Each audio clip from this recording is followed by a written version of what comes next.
Data di Indonesia mengatakan bahwa 70% penduduk Indonesia adalah orang miskin. 28% diantaranya mereka tinggal di bawah garis kemiskinan. Kita tahu bahwa kemiskinan adalah sesuatu yang sangat menakutkan.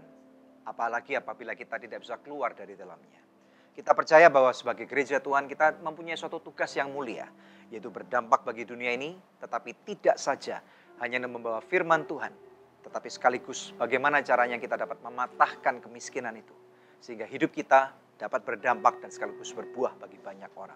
Amin. Pemirsa sekalian, saat ini Anda menyaksikan Good News Program bersama dengan kami, saya Daniel Hendrata bersama dengan istri saya, Debbie Katarina, senang sekali bisa menjumpai pemirsa setia dari Good News Program.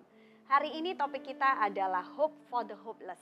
Bagaimana kita sebagai orang yang percaya bisa memberikan pengharapan kepada orang-orang yang sudah tidak punya harapan lagi. Karena itu adalah tugas kita menjadi garam dan terang dunia. Pemirsa, kita akan belajar dari seorang narasumber yang luar biasa, yaitu Bapak Yohanes Kristianus atau yang akrab dipanggil Jojo dari Yayasan Tangan Pengharapan. Ya, pemirsa sekalian jangan lupa bahwa Good News Program dapat Anda saksikan melalui website kami yang ada di www.anugrah.net. Dan kita percaya bahwa acara ini akan menjadi inspirasi buat banyak daripada Anda. Oleh karena itu jangan kemana-mana, kita akan langsung saja menyaksikan satu tayangan singkat video klip yang berikut ini.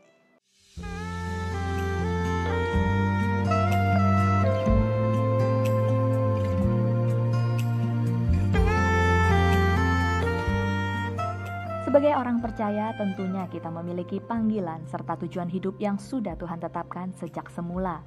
Salah satunya yang menjadi kehendak Tuhan adalah agar kita saling membantu satu sama lain. Yohanes Kristianus bersama istri dan kedua anak kembarnya harus kembali ke tanah air dari Australia, meninggalkan pekerjaan serta kenyamanan hidupnya di sana demi meresponi panggilan Tuhan. Bersama istrinya Henny Kristianus pada tahun 2007 membangun Yayasan Tangan Pengharapan. Dan kini Jojo bersama istri dan ketiga anaknya menetap di Indonesia. Yayasan Tangan Pengharapan telah memiliki 45 center tersebar di seluruh Indonesia. Menjangkau kurang lebih 4.000 anak di pelosok tanah air, pria yang akrab disapa Jojo ini berusaha membangun generasi bangsa lewat pendidikan dan program lainnya bagi anak serta medical service dan training bagi orang dewasa yang mau merubah kehidupan mereka lewat membuka usaha. Penasaran dengan perjalanan pelayanan yang penuh perjuangan dari Jojo Kristianus? Saksikan perbincangan selengkapnya sesaat lagi hanya di Good News Program. Pelayanan Yayasan Tangan Pengharapan itu. Yes. Ya, sudah Pertama kami membuat gereja ini adalah gereja yang kuat dalam sel group, di mana sel kita harus jalan karena dari sel itu membuat orang-orang bisa tertanam dan kemudian bertumbuh dengan signifikan.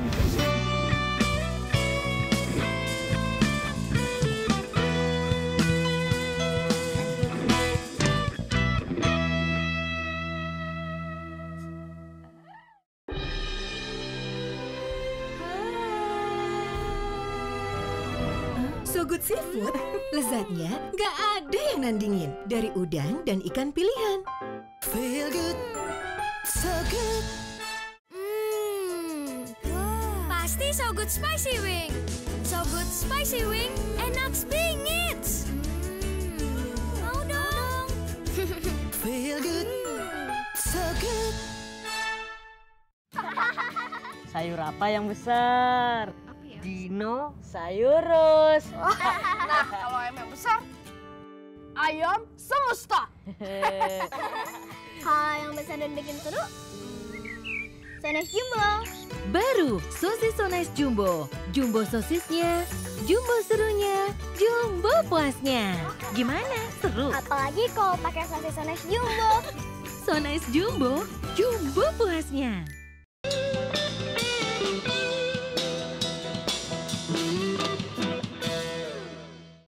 Pengharapan itu adalah sesuatu ibaratnya setitik air di tengah-tengah padang belantara atau padang gurun. Dan kita tahu bahwa hari ini kita akan belajar sesuatu yang menarik dari seorang narasumber yang very energetic dan akan memberkati Anda sekalian.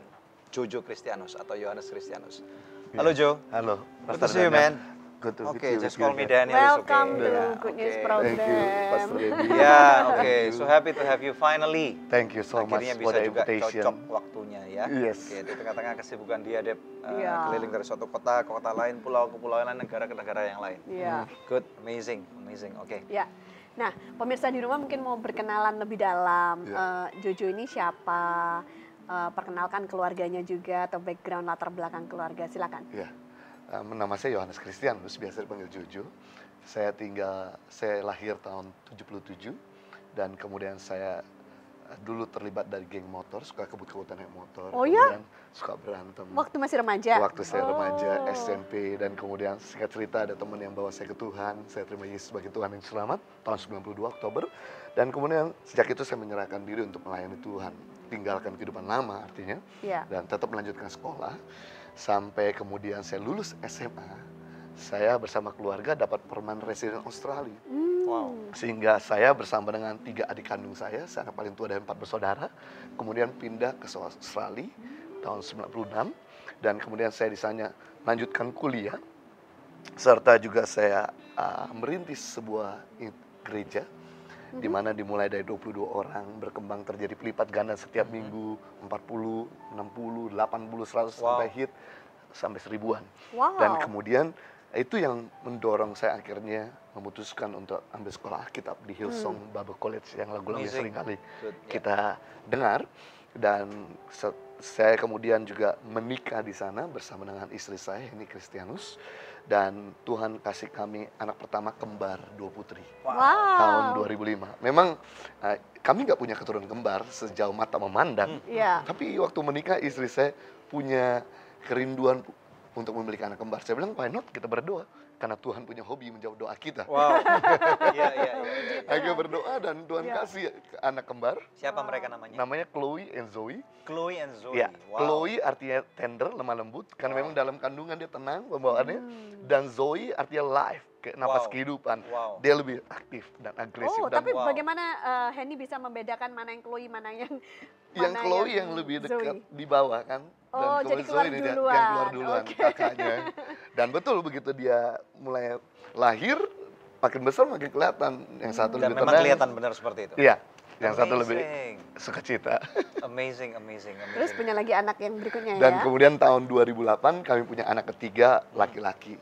Excel yang Kristianus. Wow. Oke, sekarang Chloe dan siapa tadi? Zoe. Zoe umur 11, yang satunya lagi sekarang Umur 9 tahun. 9 tahun. Oke, suka duka punya anak kembar gimana? Wah, gak gampang waktu di Australia punya anak kembar, di mana istri saya harus kasih minum susu at the same time. Iya. Karena kalau misalnya nggak dikasih yang satu nangis kan. Gitu ya? Dan kemudian Wow. dia harus buru-buru untuk gantikan nepi. Kemudian kalau dia harus punya keperluan pribadi untuk makan pun harus cepet-cepet buru-buru. Jadi istri saya jadi orang yang gesit gara-gara punya Iya. anak kembar ini. Wow. Jadi Memang repotnya double gitu repotnya ya? double. Tapi capeknya double, sukacitanya juga sukacitanya double. double. Wow. Dan waktu itu saya juga bisnis di Iya. Australia, di mana saya pulang dari bisnis sebagai subkontraktor kurir Ya. dengan pendapatan yang cukup baik. Mhm. Dan setelah pulang saya harus jaga anak saya, istri saya istirahat. Nanti malam saya Kamu shift istirahat. malam? Ya, ganti tuker shift. Ya, kita yang punya anak pasti ngerti lah ya. Yes. Nah, tadi Jojo juga cerita nih pertumbuhan gereja yang menarik sekali nih, eksponensial nih. Iya. Setiap bulan setiap minggu ada peningkatan Iya, jumlah. iya. Kuncinya kira-kira waktu itu apa yang terjadi yang menjadi kunci daripada pelipatan itu? Iya, pertama kami membuat gereja ini adalah gereja yang kuat dalam cell group, di mana sel kita harus jalan karena dari sel itu membuat orang-orang bisa tertanam dan kemudian Ya. bertumbuh dengan signifikan. Dan kemudian kita mulai begitu jumlahnya cukup mulai membesar sekitar 15, kita mulai split dan dari mulai satu sel jadi 38 sel. Wow. Iya, dan kemudian Hebat. memang kebetulan waktu itu gereja kami kuat dalam hadirat Tuhan dan presiden worship sehingga terjadi lawatan Tuhan setiap minggunya di mana yang Wow. sakit disembuhkan, Wow. yang terikat Amazing. dibebaskan, merdeka. Dan pas kebetulan tahun 98 Indonesia mengalami kerusuhan di mana banyak orang-orang dari Indonesia Australia dan kemudian mereka coba cari kerja di sana dan mereka banyak sekali yang mengalami ya Kesesakan, kecewa, ya. sesakan, mulai dari mana lagi karena mereka Ya. sudah nggak punya apa-apa lagi di negara asing dan kemudian akhirnya di situ kami layani. memang momentumnya pada waktu itu pas Indonesia ngalami goncangan I see, krisis dan kemudian oke. kita rangkul mereka. I see. Dan sekarang Indonesia sudah mulai better, mereka sebagian besar kembali Iya, ke iya. Indonesia. Tetapi di tengah-tengah itu semua Tuhan sedang bekerja dalam kehidupan hati kamu nih. Yes. Dan juga hati istri kamu. Yes. Nah, bisa ceritakan apa yang terjadi pada waktu itu sehingga membuat akhirnya kalian memutuskan pulang ke Indonesia Iya. for good gitu. Betul. Jadi setiap kali saya pulang ke Indonesia bersama istri, Ya. Istri selalu punya, lihat kok kenapa ya ibu-ibu di pinggir jalan lampu merah gendong anaknya. Banyak sekali waktu itu ya. Iya, dan kemudian harus minta-minta uang. Ya. Dan kemudian ibu ini harusnya menjadi sumber income buat anaknya, tapi Iya. melainkan sebaliknya, jadi anak jadi tulang punggung bagi Betul. orang tuanya. Nah, dari situ kemudian kita mulai berpikir apa yang kita harus lakukan. Dan berjalannya waktu kami masih di Australia, kami banyak nyumbang dana juga ke Indonesia Ya. untuk bantu pelayanan beberapa orang. Tapi kemudian kami lihat berjalan waktu, dan kebetulan memang setiap kali saya ke Indonesia pelayanan, saya merasa seperti saya feel this is my passion. This is my seperti ikan ketemu dalam air, my place in Indonesia. Your home, where To you serving- belong. yeah, serving people Yeah, in yeah. Indonesia, serving church in Indonesia. Wow. Dan kemudian saya melihat juga ada sebuah data yang menuliskan waktu itu tahun 2006, di mana setiap tahun di Indonesia ada 300.000 anak putus sekolah karena Yeah. jarak yang jauh dan biaya yang tinggi. Yeah. Saya tahu, sementara kita antar anak sekolah dengan kendaraan pribadi 1 jam 30 Yeah. menit, tapi di hari yang sama di pedalaman NTT anak SD perlu jalan kaki 2 jam. Di Wow. pedalaman Ya. Ya. Maluku ataupun Papua, anak SMP perlu jalan kaki 3 jam, anak Ya. SMA perlu jalan kaki 5 jam. Ya. Dan belum mereka makan pagi, udah keburu pingsan kan. Ditambah-tambah biaya sekolah yang tinggi. Ya. Di mana saya tahu public school free, but tetap aja uang seragam perlu bayar. Ya. Uang Betul. textbook perlu bayar. Kemarin tahun lalu 2016 bulan Mei, ada ratusan anak di pedalaman NTT nggak bisa bayar uang seragam. Dan mereka nggak bisa diizinkan Akhirnya tidak ikut bisa Eptanas. sekolah. Oh, Iya. iya. Akhirnya kami harus bayarkan dulu baru Betul. mereka bisa Jadi ujian hal itu yang akhir. kemudian membuat kalian pulang ke Indonesia. Yes, melihat kejadian ini kita nggak bisa tinggal diam. Sebab kalau kita Ya. biarkan 300.000 setiap tahun Ya. anak-anak nggak bisa sekolah, Masa bisa depan bangsa ini bisa suram 10 ya. tahun ke depan Betul. mereka akan jadi 3 juta generasi monster yang membahayakan kita Betul, semua. betul. Nanti Ya. sebenarnya barang kita hilang, sebenarnya saat kita rampok. Iya, iya. Nggak usah jauh-jauh, baru tahun lalu ada salah satu dari tokoh pemerintah mendatangi salah satu sekolah di Tangerang Selatan. Dan anak ini SD kelas 3 ditanya, "Nak, kalau besar mau cita-cita jadi apa?" Langsung mereka nggak panjang pikir-pikir lagi, nyeletuk, "Cita-cita saya pengen jadi koruptor." Wow. Waduh. Kaget. Karena bisa kaya, punya rumah bagus, punya kolam renang, Betul. mobil yang mewah, Betul. jam tangan mahal. Betul. Wow. Oke, kita akan take a Kita break akan dulu lanjut ya. setelah break. Good. Ya, pemirsa, kita sudah dengarkan sekali panjang dan lebar bagaimana ada masalah yang begitu real yang dihadapi oleh anak-anak yang berada di Indonesia, khususnya mereka yang berada di bawah garis kemiskinan.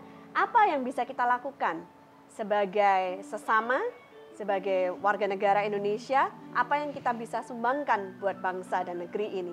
Mari sama-sama kita simak Good News program dalam segmen yang berikutnya.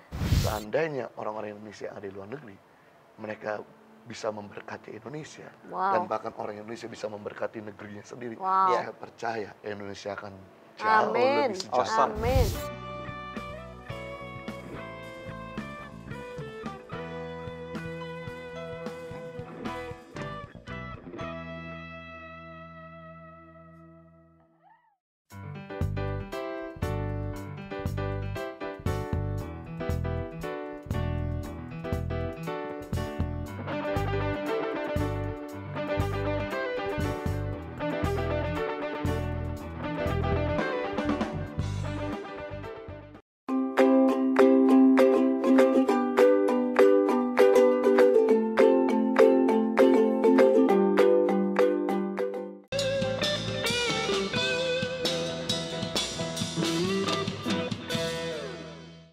Hope for the hopeless. Ya, pemirsa, kita hari ini belajar dari satu narasumber yang luar biasa nih ya. Bagaimana seorang muda ini, Daniel ya, sudah dapat Betul. PR di Australia, sudah mapan baik secara pelayanan, ada gereja yang banyak jemaatnya, ada bisnis, tapi bisa ditinggalkan semuanya untuk hijrah pulang kembali ke Indonesia untuk melayani masyarakat yang prasejahtera. Nah, oke Luar Jo, biasa, mau Jojo. tanya nih. Tadi kan katanya ada anak kecil mau jadi koruptor nih. Tentunya kita nggak mau dong anak-anak kecil kita jadi koruptor Betul, ya. wah, menyedihkan sekali. Nah, langkah-langkah apa yang kamu lakukan untuk supaya anak-anak kecil nggak jadi koruptor gitu? Ya, yang pertama yang kita lakukan adalah kita coba menjawab kebutuhan mereka. Kenapa di negara Australia, Amerika, Eropa, mereka sejahtera semua? Karena mereka diperhatikan, Ya, lebih khusus oleh pemerintahnya. welfare-nya benar-benar terjamin lah ya. Pokoknya mereka Oke. nggak usah pusing sekolah-sekolah. You sekolah, pemerintah yang biayakan semuanya. Ya. Ya. Dan kemudian bahkan kalau sampai nggak bisa kuliah pun kalau di Australia, Ada dibiayakan student pemerintah loan. Australia. Ya. Betul. Ya, kita nanti tinggal bayar belakangan dengan teks kita. Ya, Jadi pokoknya kita lihat bahwa ternyata pendidikan memang mengentaskan kebodohan dan juga kemiskinan. betul. Pendidikan bahkan juga bisa mengurangkan tingkat kriminalitas. Betul. Itu sebabnya kerinduan kami adalah biar setiap anak-anak di Indonesia tidak ada yang tidak bisa sekolah lagi. Wow. Oke. Itu kerinduan That's kami. noble. Oke. Dan kami tahu bahwa waktu saya memutuskan kembali ke Indonesia, orang tua berkata, "You crazy, man." Semua warga negara pengen menanyakan warga kenegaraannya, ingin jadi warga negara Australia. Iya. Betul. Karena Ini ada malah kebalikan. Iya, karena ada 4 negara yang fasilitas paling lengkap, Iya. yaitu Australia, Kanada, Switzerland, sama Inggris. Iya. Yang fasilitasnya bukan cuma pendidikan gratis, sampai rumah sakit dan dokter gratis. Wow. Dan kalau kamu kembali ke Indonesia, sekolah kamu harus bayar sendiri, kuliah harus bayar sendiri, dokter harus bayar sendiri, rumah sakit harus bayar sendiri, dan kamu ngurus anak juga harus bayar sendiri. Kalau di Australia, semua biaya free. Bahkan kamu punya anak, dikasih satu anak, pemerintah kasih baby bonus 5.000, 50 juta. Wow. Nah, saya punya Annual. satu anak Dapat pada baby waktu bonus. lahir itu. Oke. Dan kemudian saya punya 2 anak. Berarti 100 juta. Tahu gitu saya janjian punya anak 20. 20. Kan kayak mendadak. Dan detik anak saya lahir di bumi Australia, pemerintah kasih uang susu dan pampers. Iya, Sekitar betul. $250 Australia per fortnight 2 minggu. Berarti 1 bulan Wow. sekitar 5 juta. Ya. Kamu kembali ke Indonesia, sekolah bayar sendiri, semua bayar sendiri. Dan bahkan kamu ingat gajimu tahun 2006, kamu bisnis $8.000 Australia, 80 juta rupiah.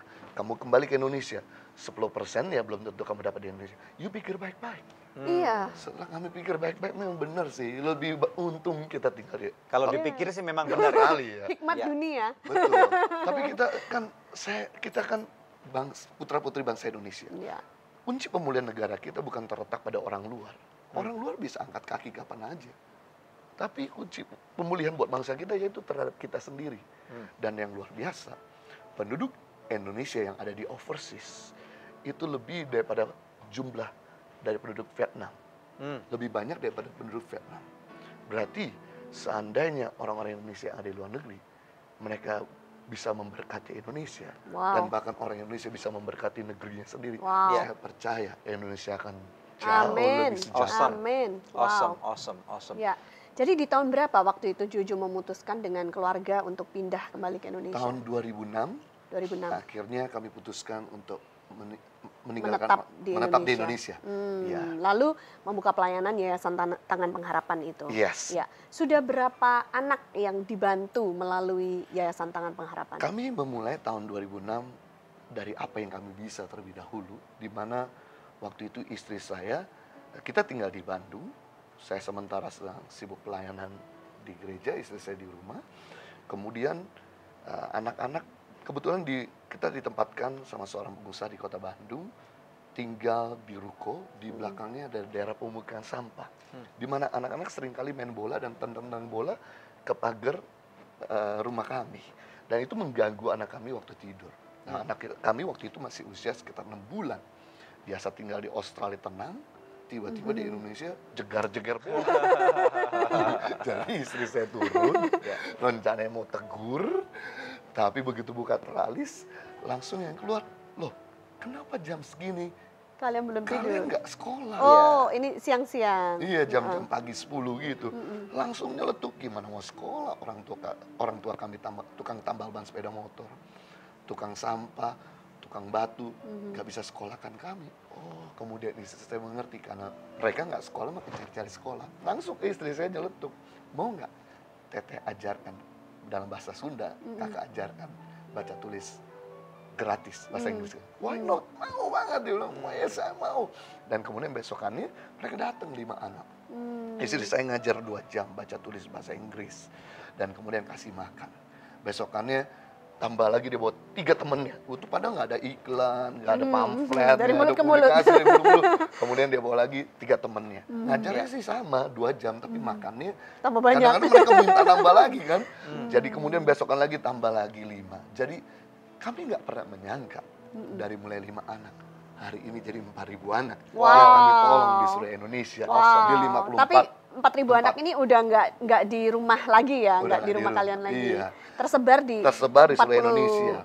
Wow. Sejak tahun Titik 2008 kami melihat bahwa ternyata di daerah-daerah pulau-pulau Indonesia banyak sekali anak-anak yang nggak bisa sekolah dan nggak bisa makan dan beroleh penyakit yang begitu banyak. Akhirnya 2008 kami putuskan untuk lebih banyak menyerang ke daerah pedalaman, daerah yang sulit dijangkau. Karena kalau kota-kota besar siapa aja bisa bantu. Betul. Tapi kalau di daerah yang lebih susah lah. Sangat susah, membutuhkan beras ya. jatuh 1 butir aja masih bisa diambil. Ya, oke. Dan kita tahu bahwa pada waktu melakukan hal-hal seperti ini pasti ada banyak tantangan. Yes. Ya. Nanti kita akan bahas tantangan ini setelah break. Dan pemirsa sekalian, kita tahu bahwa dalam kehidupan kita, alangkah indahnya pada waktu kita bisa dipakai oleh Tuhan untuk menjadi pembawa pengharapan. Ya, karena secercah pengharapan itu akan menjadi satu penerus, satu hari lagi kehidupan. Dan pada waktu kehidupan diteruskan, nama Tuhan dipermuliakan. Jangan kemana-mana, stay bersama dengan kami hanya di Good News Program. Respond on love my prayer. Let's be with your promise and your favor, Jesus.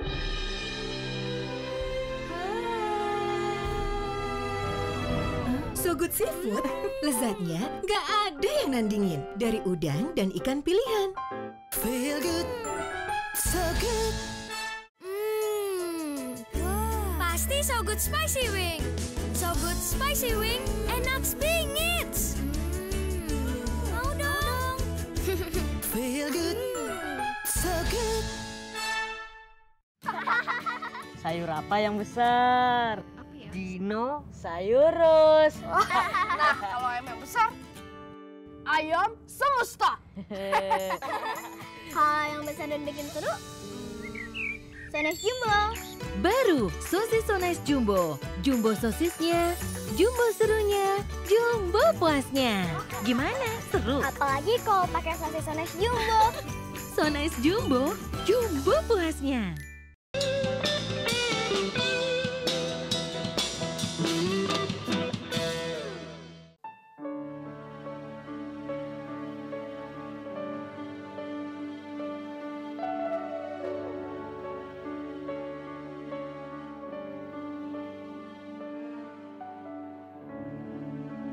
When I was weak, when I was helpless, I seek for your face, I seek for your grace, I seek for your grace. Lord, when I weak, Lord, when I need, trust you are there, reveal your glory in me, Jesus. Your time is best for me. Holy Spirit, let me please you with your wisdom. Lead me through.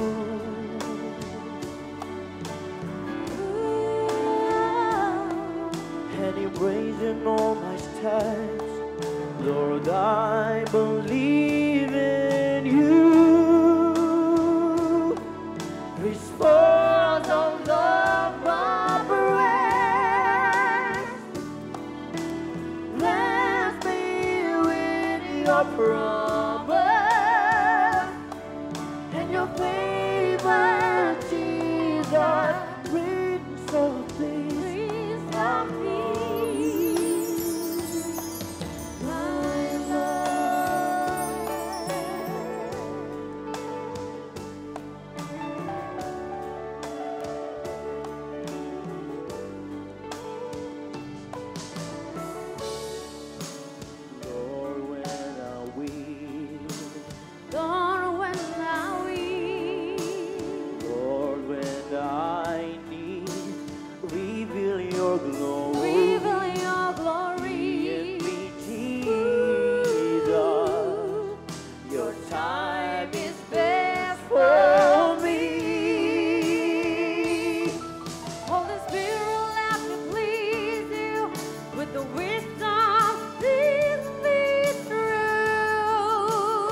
praising all my steps. praising all my I steps. believe in For you. I believe in you. Restore the love I Respond to love, my praise. Let me with your promise and your favor, Jesus. Prince of Peace. Prince of Peace, my Lord.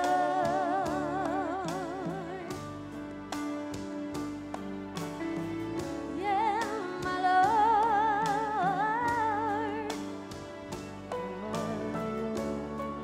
My Lord.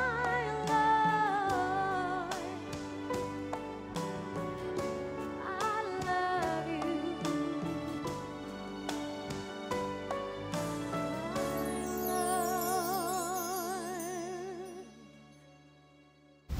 Welcome Iya. back to Good News program. Selamat datang di Good News. Ya, oke. Silakan duduk ke sana aja yuk. Oke. Ya, oke. Good. Wow, luar biasa nih duetnya Ryan sama Sisi Mantap. nih ya. Boleh tahu judul lagu yang tadi dinyanyikan apa? You are there. You Are There. Oke.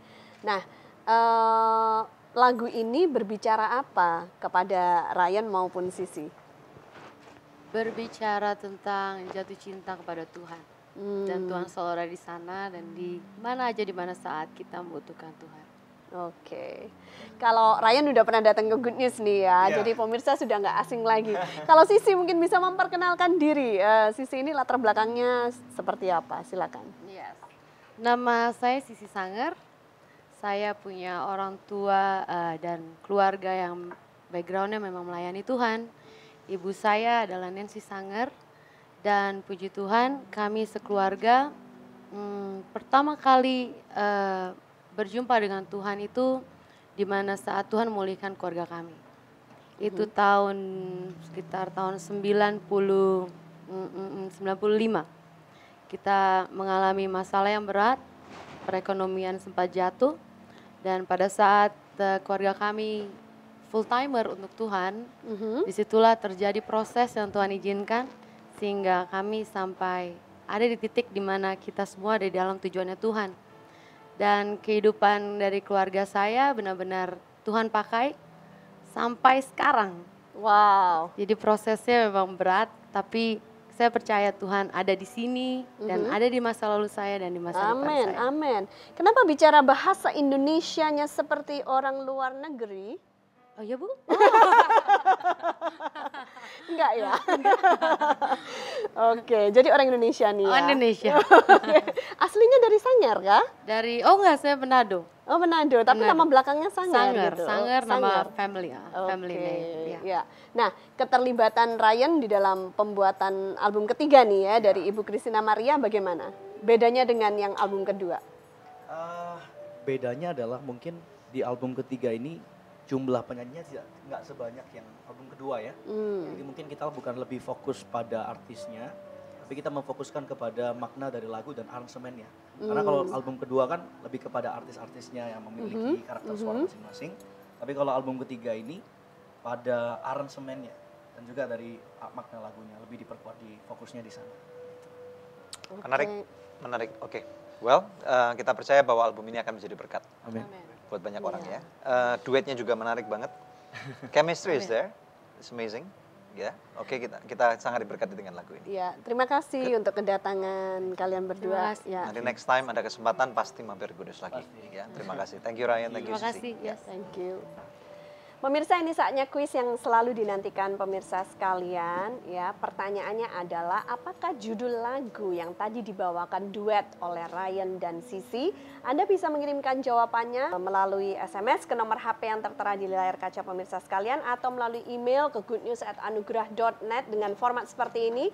Kuis, nama, alamat lengkap dan jawabannya. Bila Anda kirimkan lewat email, sertakan juga nomor HP Anda, maka kepada 5 orang pemenang terpilih, kami akan mengirimkan masing-masing sebuah CD persembahan dari Ibu Christina Maria, CD album yang ketiga. Pemirsa tetap stay tune bersama dengan kami akan kembali membawa lebih banyak good news lagi. kita nggak mungkin bisa menolong semua orang. Ya. Tapi kita tolong buat mereka yang mau ditolong.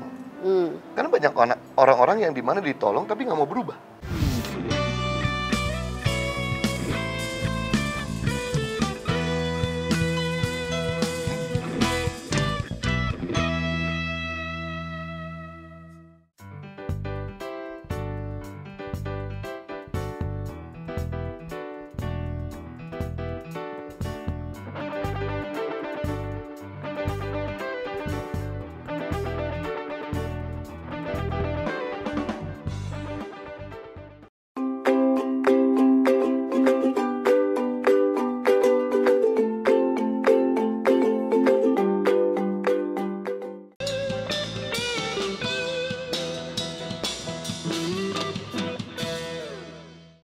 Anda masih menyaksikan Good News Program Hope for the Hopeless. Kembali kepada narasumber kita, Jojo. Nah, tentunya melayani orang-orang yang prasejahtera ini bukan suatu pelayanan yang mudah ya, Jo ya. Kalau kita bicara tentang dana, pastilah banyak sekali dana yang harus digelontorkan ke sana. Betul. Gitu kan ya. Tapi saya yakin pasti ada tantangan-tantangan tersendiri yang kamu hadapin di lapangan. Yeah. Nah, boleh nggak bagikan dikit kesulitan terbesar yang dihadapi pada saat kita ingin membantu untuk mengentaskan mereka dari kemiskinan itu apa, Jo? Iya, memang soal dana benar kata Ibu Debbie. Selama Tuhan tidak pernah meninggalkan kita, selalu ada penyediaan. Amin. Namun memang kendala terbesar di lapangan adalah sumber daya manusianya. Yang dimana mereka menjadikan anak itu adalah tulang punggung bagi keluarga. Jadi anak begitu lemah, kita tampung, kita kasih makan, kita kasih pendidikan, begitu anak udah sehat ditarik lagi. Suruh kerja lagi. Kerja lagi, cari kayu bakar, suruh ngurusin neneknya, suruh ngurusin orang tuanya, adiknya, cari air. Kendala kan di Nusa Tenggara Timur, di mana air susah. Air sulit. Jadi orang itu, masyarakat harus jalan kaki 2 jam untuk bisa menimba air, dapatkan air. Jadi anak-anak nanteng-nanteng jerigen dari mulai usia 3 tahun, 4 tahun, 5 tahun. Dan satu kali ada anak center kita, seperti itu kejadian mereka. Dia anak ini lemah, center kita sudah sehat, udah kuat, ditarik lagi. Dan kemudian disuruh nimba air, cari air. Dan kemudian anak ini sempat jatuh, lemah, dipukulin. Wow. Kemudian sampai mati anak ini. Oh. Nah dari situlah, itu terjadi tahun 2008 akhir. Dari situ kami mulai fokus bukan cuma pada pelayanan anak, tapi kami juga harus menyentuh pada orang tuanya. Orang tuanya, rubah mindset mereka. Betul. Ya. Karena yang paling susah itu saya rasa mungkin bukan merubah generasi anak-anak, tapi generasi tuanya. Betul. Ya. Betul. Nah, bagaimana kamu bisa penetrate barrier ini? Jadi yang kami lakukan adalah kami mulai coba mendampingi masyarakat dengan pemberdayaan, di mana kami memang kasih bantuan waktu itu, baik berupa beras, kemudian kita kasih bantuan bibit, kita kasih bantuan pembangunan rumah, kita kasih bantuan buat mereka modal untuk mereka dagang, dengan persyaratan harus mereka semua yang mau mendorong anaknya untuk sekolah.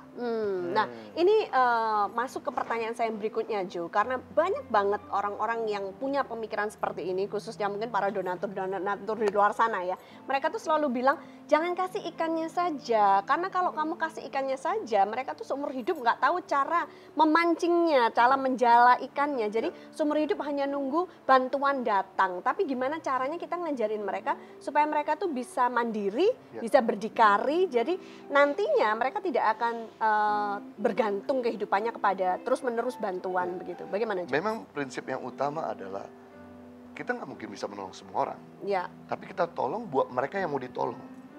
Karena banyak orang-orang yang dimana ditolong tapi nggak mau berubah. Ada juga yang seperti itu ya? Banyak banget. Kita punya amunisi terbatas, sedangkan masyarakat yang perlu dibantu banyak. Ya. Itu sebabnya kami kasih mereka waktu untuk dibantu 1 tahun. Kita dampingi awal-awal dengan kasih bibit, kasih bantuan makan, kasih bantuan rumah, dan kemudian setelah itu mereka harus mandiri. Dimana kami bisa menjangkau desa lainnya. Dan kemudian sekarang ini kami baru saja membuka sekolah pelatihan di Kupang, NTT. Pelatihan apa nih? Pelatihan di mana selama 1 bulan kami mengambil masyarakat dari desa-desa yang mencintai desanya, yang mau membuat perubahan buat desanya, di mana masyarakat ini kami latih selama sebulan, tinggal, makan, dan dilatih cuma-cuma. Dan selama 1 bulan mereka diajarin cara bikin sayur organik. Sayur organik, oke, bercocok tanam. bercocok tanam. Kemudian diajarkan mereka tentang peternakan, Oke. pembibitan ikan lele, ayam potong, Wow. dan kemudian kami ajarkan mereka cara bikin water tank, bak penampungan air sekitar 6.000 liter sampai 14.000 liter. Karena kendalanya di Nusa Tenggara Timur bukan tidak ada air bersih, tapi tidak ada air.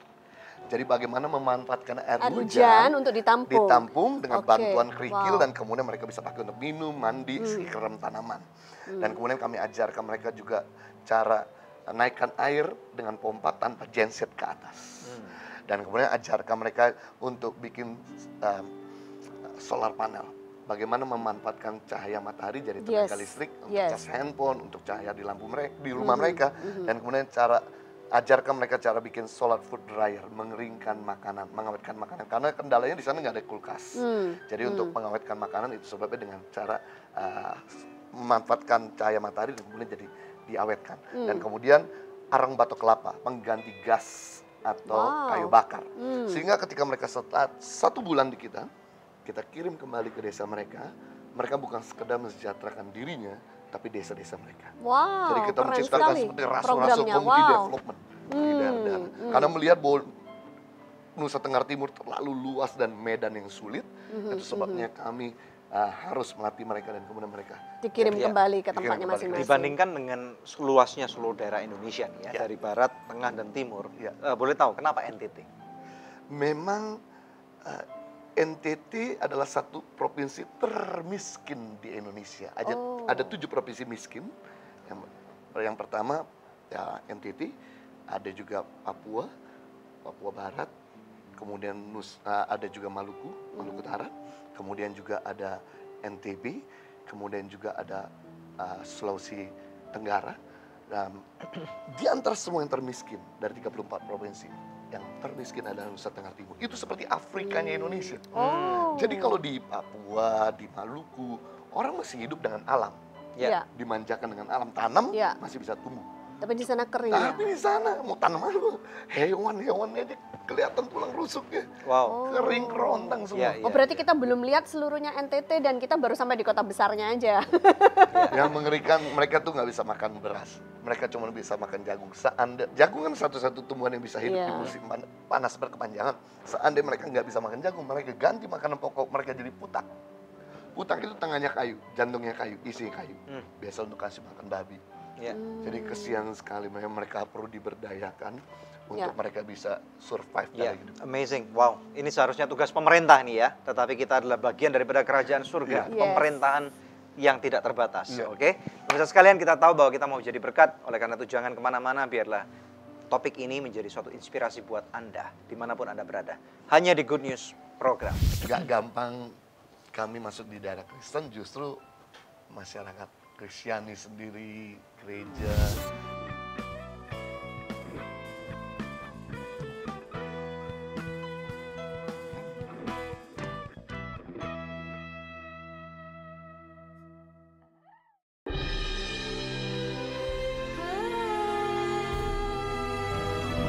So Good Seafood, lezatnya nggak ada yang nandingin. Dari udang dan ikan pilihan. Feel good, so good. Pasti So Good Spicy Wing. So Good Spicy Wing, enak bingit. Mau dong. Feel good, so good. Sayur apa yang besar? Dino sayurus. Nah, kalau ayam yang besar, ayam semesta. Kalau yang besar dan bikin seru, Sones Jumbo. Baru sosis So Nice Jumbo. Jumbo sosisnya, jumbo serunya, jumbo puasnya. Gimana? Seru? Apalagi kalau pakai sosis Sones Jumbo. So Nice Jumbo, jumbo puasnya.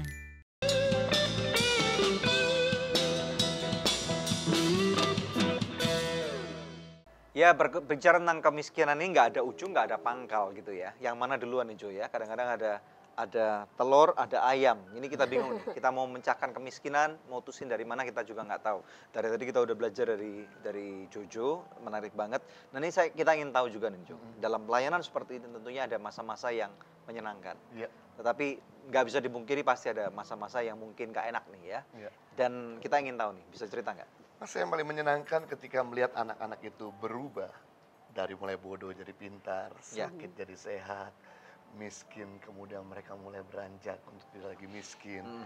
Dan banyak masyarakat juga yang akhirnya setelah kami latih, kemudian mereka kembali ke desanya dan kemudian mereka buat apa yang kami udah ajarkan dan untuk teman-teman yang lain.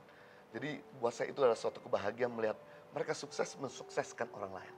Jadi suksesor berikutnya. Ya, betul. Karena melihat bahwa keterbatasan kami, tapi melihat mereka semua akhirnya nggak mementingkan diri sendiri, mulai mengajarkan mereka sesuatu. Seperti guru merupakan kebahagiaan kalau lihat anak-anak itu berhasil dan kemudian murid-muridnya juga bisa mengajar yang lain buat yang berhasil. Good. Saya percaya bahwa kebaikan bisa menular. Itu Sama seakan-akan seperti virus. semua capeknya pelayanan hilang. Iya. Rasanya all out-nya kita nggak sia-sia. Betul. Dukanya apa, Jo? Dukanya adalah Banyak sekali pasti. dukanya adalah ketika kami masuk di satu daerah kami dihalang-halangi.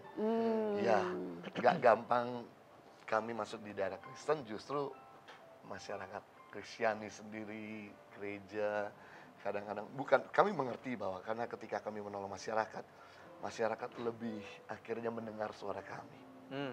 Dan akhirnya lebih menuruti apa yang kami katakan. Dan akhirnya kami dicurigai untuk buka gereja. Sampai hari ini kami komitmen tidak buka gereja, biar kami fokus melengkapi gereja dan memberdayakan masyarakat supaya masyarakat begitu sejahtera, bahkan menguntungkan gereja dengan perpuluhan mereka dan income mereka. Karena masyarakatnya menjadi berdampak lebih makmur ya nantinya. Oke, luar biasa sekali. Nah, mungkin kalau ditanya harapan ke depan, what do you guys dream of gitu dalam let's say 5-10 tahun ke depan? Saya cuma melihat bahwa waktu kita terbatas. Amen. Kita nggak punya banyak waktu di dunia ini karena Mazmur 90 ayat 12. Hidup seseorang itu 70 tahun, kalau kuat 80 tahun. Iya. Anggaplah usia kita 80 tahun nanti. Dikurangkan umur kita hari ini, itu jeda kita berkarya. Iya.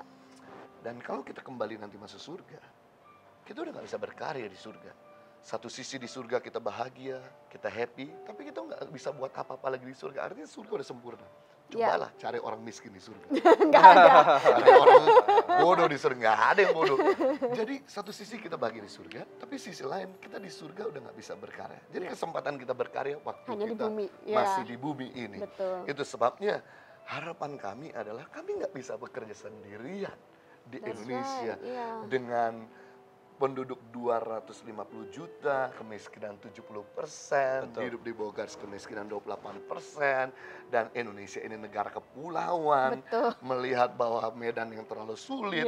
Jadi itu semuanya kami mau mengencourage setiap kita, baik itu pemerintah, pengusaha, gereja, ataupun rakyat biasa untuk kita bisa buat sesuatu bergandengan tangan buat negeri kita.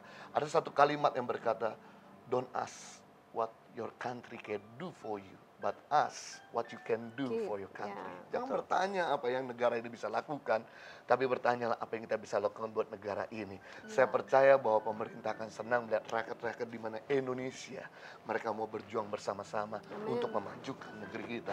Saya percaya Indonesia tidak akan menjadi negara dunia ketiga, tapi Indonesia akan jadi negara ketiga.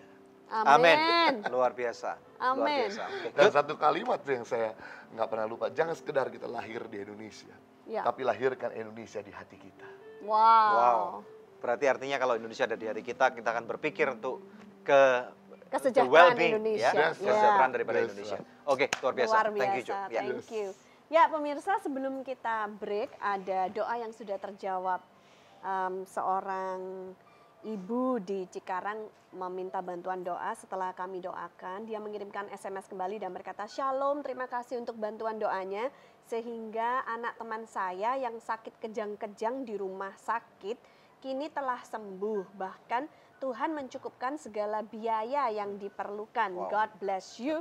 God bless you too." Pemirsa, masih adakah di antara Anda yang memerlukan bantuan doa atau konseling? Hubungi kami di nomor-nomor telepon yang tertera di layar kaca pemirsa sekalian, karena tim konseling dan doa kami siap untuk membantu Anda.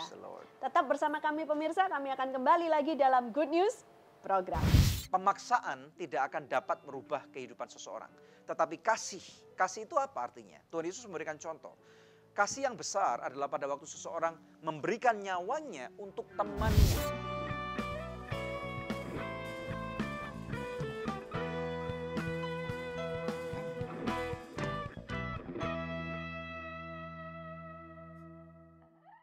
Pemirsa, sejak tahun 2005 kita telah bersama-sama di dalam Good News Program.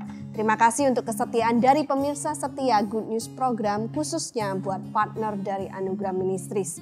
Bila ada di antara pemirsa yang belum menjadi partner Anugerah Ministries, izinkan saya mengetuk hati Anda. Mari sama-sama kita dukung Anugerah Ministries supaya bisa lebih banyak lagi pekerjaan Tuhan yang kita lakukan bersama-sama. Anda bisa menghubungi kami di nomor telepon yang tertera di layar kaca pemirsa atau memberikan taburan di nomor rekening yang tertera. Pemirsa, kami percaya taburan Anda berada di ladang yang subur dan akan membuahkan banyak hasil bagi pekerjaan Tuhan. Tuhan Yesus memberkati.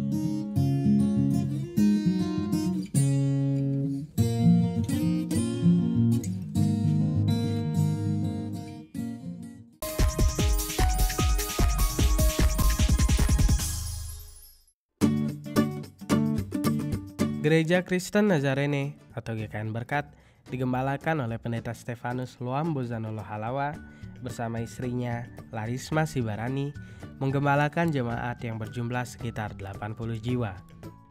Pekerjaan mereka kebanyakan adalah nelayan dan petani tradisional dan lebih dari 90% tergolong berpenghasilan rendah. Jika dilihat dari keadaan ekonominya, maka dapat dipastikan bahwa jemaat GKN Berkat tidak akan mungkin bisa memiliki tempat ibadah yang layak. Meskipun demikian, Tuhan setia membuktikan kemurahan-Nya sehingga di tahun 2010 mereka bisa mulai mendirikan rumah ibadah dengan ukuran 8 x 15 meter melalui berbagai upaya dan swadaya jemaat. Namun, oleh karena keterbatasan dana, maka pembangunan terhenti setelah 65% dijalankan. Senin 21 November 2016 menjadi sejarah baru bagi Gembala Sidang dan seluruh jemaat GKN Berkat karena proyek CMO yang ke-38 dimulai di gereja mereka. Acara diawali dengan ibadah singkat, lalu memasang plafon secara simbolis menandai dimulainya proyek CMO yang ke-38. Hal-hal yang akan dikerjakan di CMO 38 ini adalah sebagai berikut. Pemasangan plafon pada gedung gereja, renovasi dinding yang retak pada gedung gereja, penggantian atap seng pada gedung gereja, pemasangan plafon pada pastori, pembangunan MCK atau mandi cuci kakus untuk umum, serta pengadaan bak penampungan air. Terima kasih atas support yang diberikan oleh para partner Anugerah Ministries. Dukung dan doakan agar proyek ini dapat terlaksana dengan lancar dari awal hingga akhir sehingga nama Tuhan dipermuliakan.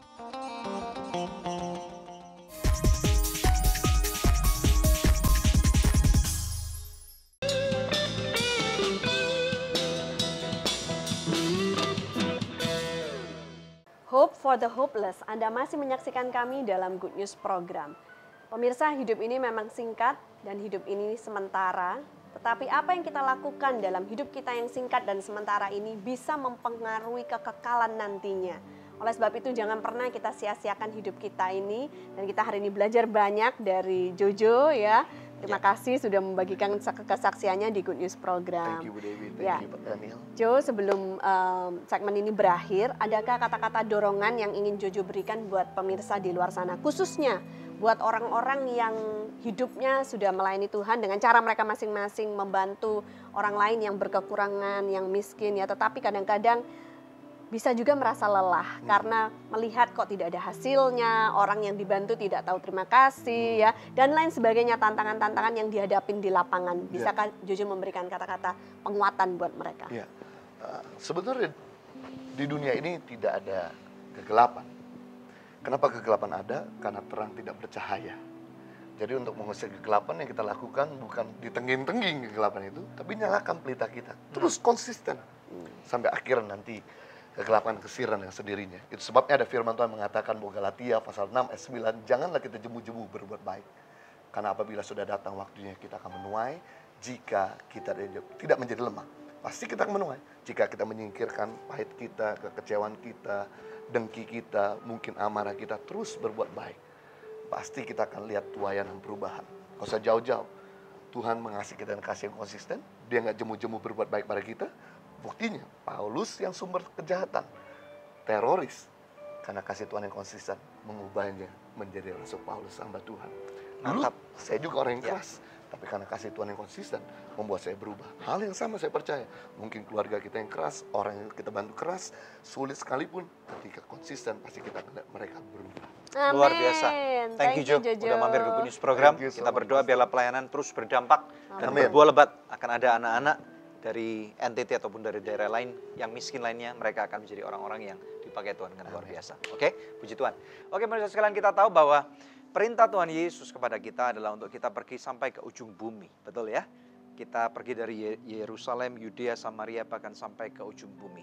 Nah, kita kenal ini dengan yaitu The Great Commission atau amanat agung. Tetapi tahukah pemirsa sekalian, lebih daripada itu Tuhan Yesus pernah juga menyampaikan ada yang namanya perintah agung.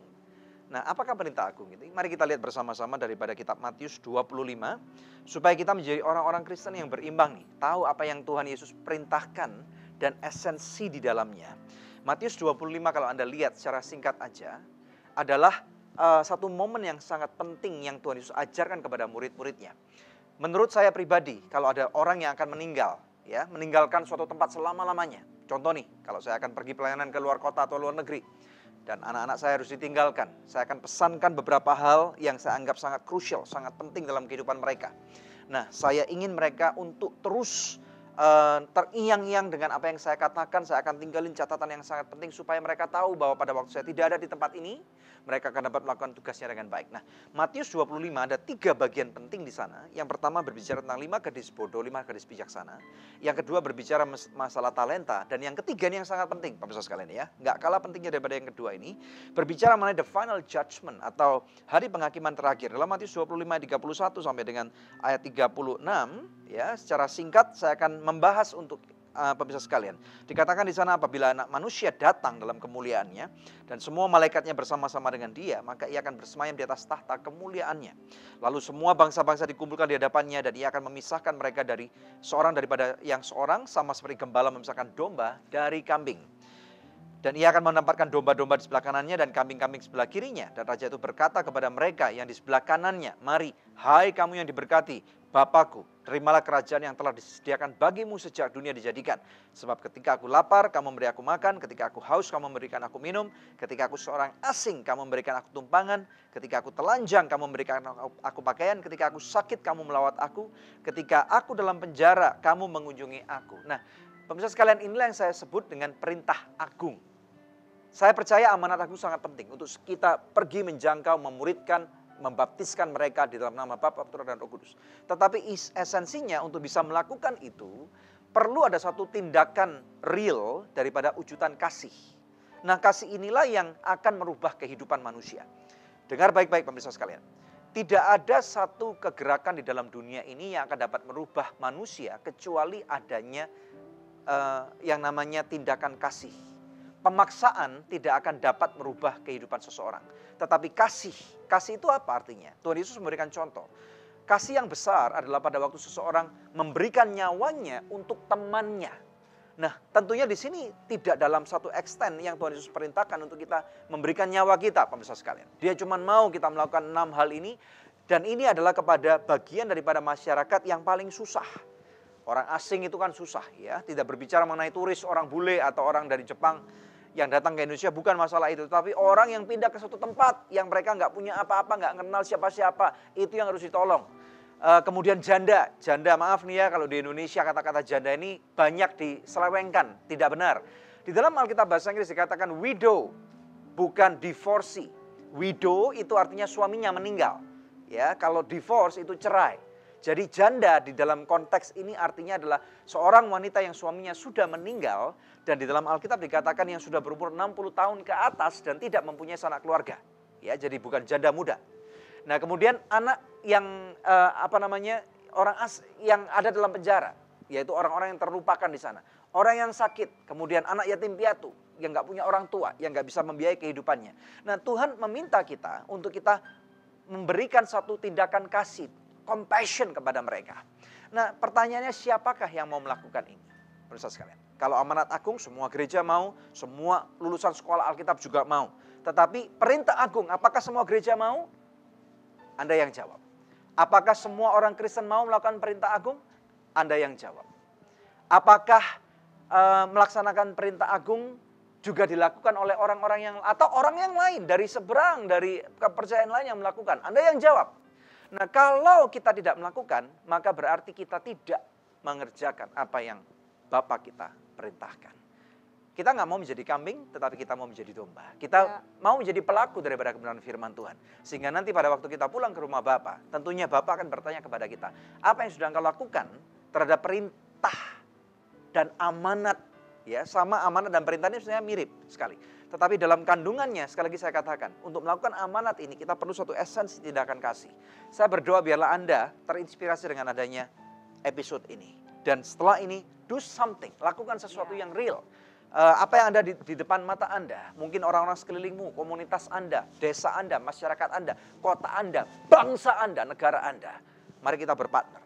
Dan pada waktu kita bersinergi, maka kita menjadi orang-orang yang menjadi pelaku daripada perintah agung daripada Tuhan Yesus. Dan nama Tuhan dipermuliakan. Mari kita berdoa. Bapak, kami berdoa untuk setiap pemirsa Good News Program. Terutama mereka yang mau meresponi daripada panggilan perintah agung. Kau lawat mereka, Tuhan, kadang-kadang kami tidak melihat hasil. Tetapi kami tahu hasil adalah milik Tuhan. Engkau memanggil kami untuk menjadi taat. Dan firman-Mu berkata, Tuhan, bahwa ketaatan itu lebih daripada pengorbanan. Tuhan, Engkau berkati mereka yang taat. Pada waktu mereka lelah, pada waktu mereka tidak melihat hasil. Engkau berikan hati yang besar, kapasitas yang besar untuk kami terus melakukan kehendak-Mu Bapa. Dan terima kasih, biarlah acara ini boleh menjadi satu inspirasi bagi siapapun yang menyaksikan. Berkati Tuhan, berkati siapapun yang menyaksikan. Dalam nama Yesus kami berdoa, mengucap syukur. Yang percaya katakan. Amin. Haleluya. Pemirsa, satu tayangan yang luar biasa telah kita lalui bersama. Ya. Besar harapan kami, bukan saja Anda terinspirasi, tapi Anda akan melakukan sesuatu di dalam komunitas Anda. Ya. Untuk sesama, mari kita membawa pengharapan buat mereka yang sudah tidak punya pengharapan Benar. lagi. Ya. Pemirsa, tiba saatnya untuk kami pamit undur dari hadapan pemirsa sekalian. Hanya untuk berjumpa kembali di pekan yang akan datang di hari, jam, dan stasiun televisi yang sama. Saya, Devi Katarina, bersama dengan suami saya, Daniel Hendrata, dan jangan lupa untuk selalu cek di website kami, www.anugerah.net, dan juga fanpage daripada Anugerah Ministries di Facebook. Terima kasih. Tuhan Yesus memberkati.